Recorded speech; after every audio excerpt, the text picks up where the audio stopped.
What's going on, guys? Greek Freak here, and in this video we're going to be talking about the top 5 underrated free agents that aren't being talked about, but I think can make a major play in this next upcoming free agency of 2019.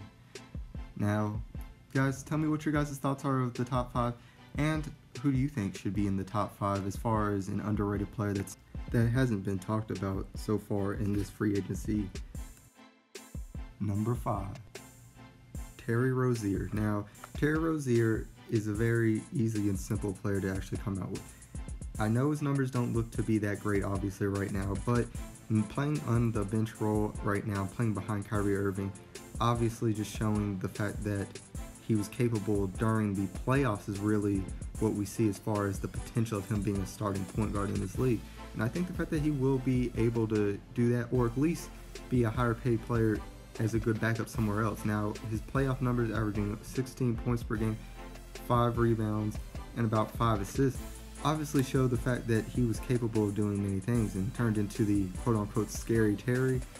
And of course, showing off, even outplaying, I believe, Eric Bledsoe during that playoff series against the Milwaukee Bucks, which really, I think, showcased his ability that he can really have. Now, the obvious thing is he is a restricted free agent. Now, the one thing is about for restricted free agents are that the team has the option to match the deal. So I believe the fact that they'll only match it if Kyrie Irving chooses to leave, which is a smart move by them.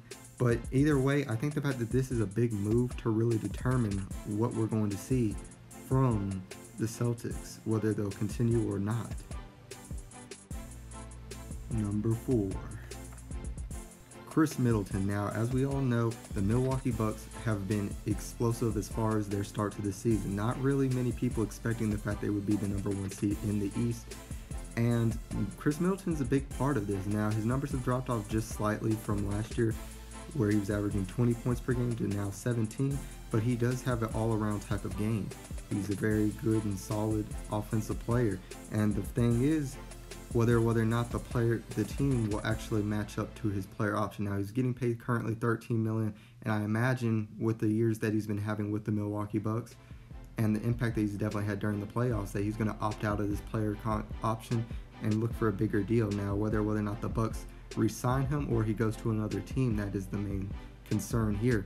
But we know the fact that he's capable of making big shots and is very good on the offensive end and very much helps this Milwaukee's offense that we definitely see is improved with 3-point shooters, but really, of course, with the main thing other than Giannis, Chris Middleton, I believe, being that second man to really hold in this offense. And if he walks away from the team and goes somewhere else, I think it's a big pickup for whoever would get him, but if he stays, will be a big pick for the Milwaukee Bucks. Number 3. Tobias Harris. Now, not many people talk about this person at all, to be honest, from what I always hear from, but from his move from the Pistons to the Clippers, it's been a very strong upcoming for the Clippers. Now, averaging, of course, the 21 points per game, obviously a solid rebounder, and shooting at such a high percentage at over 50% from the field. So we're really seeing the fact that he is a very capable player that is optionally just a great player to have on the team. Now, he is a free agent. This is his last year of his deal, so he's capable of going anywhere at $14.8 million, and he obviously could go anywhere. Now, the Clippers do have, of course, the space to be able to sign him, but we know the fact that they're claiming that they're looking for big free agents, and that will question whether or not Tobias Harris will either sign with the Clippers if they strike out on deals, or he'll end up going to another team and could be a very solid piece to a team trying to contend as well.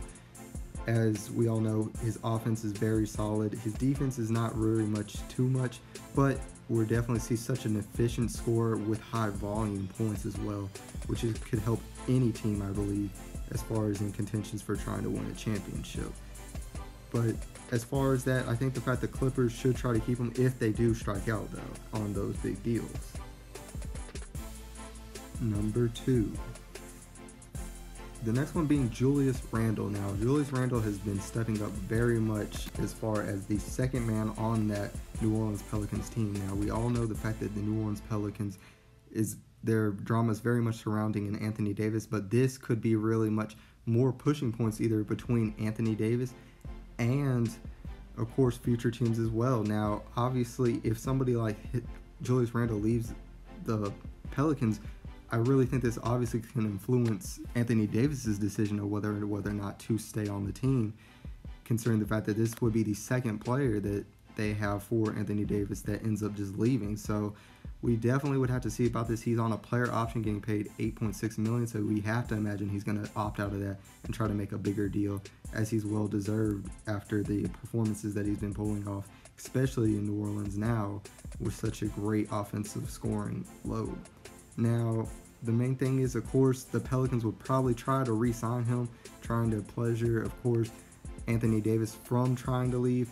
But the main thing is here, this is really going to be not only a decider for just the NBA as far as the team that picks him up, but of course the Pelicans alone in that decision of Anthony Davis to stay with the Pelicans. Number 1. And Nikola Vucevic. Now, he is just a solid all-around player from the center position. He's exactly what you want: a high scorer, high rebounder, a person who can actually pass the ball, and of course is not just lackadaisical on the defense and actually has a standardable defense. Not considerably great, but still good.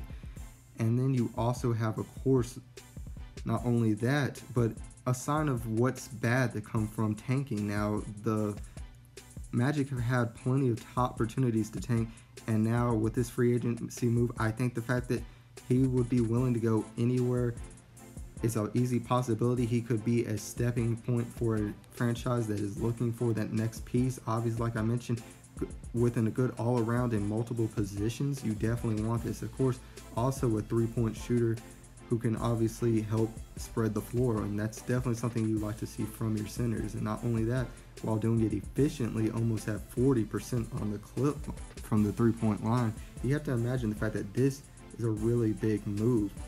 But guys, like I mentioned before, I really want to know what your guys' thoughts are. Can you name anybody else that you think is an underrated free agent that is to be coming? Like I mentioned, there are other people that I thought, but I didn't imagine either that they're in a situation where they'll really leave or be in a big question for the team that they are on, or the fact that they were being talked about too much. Obviously, I wasn't going to mention the big name people like Kemba Walker, Kevin Durant, or anybody like that. So I was going to only mention the ones that were not being talked about. But guys, tell me what your guys' thoughts are. And if you enjoyed the video, make sure that you leave a like and subscribe to become part of the Greek Army today. And as always, this is Sparta.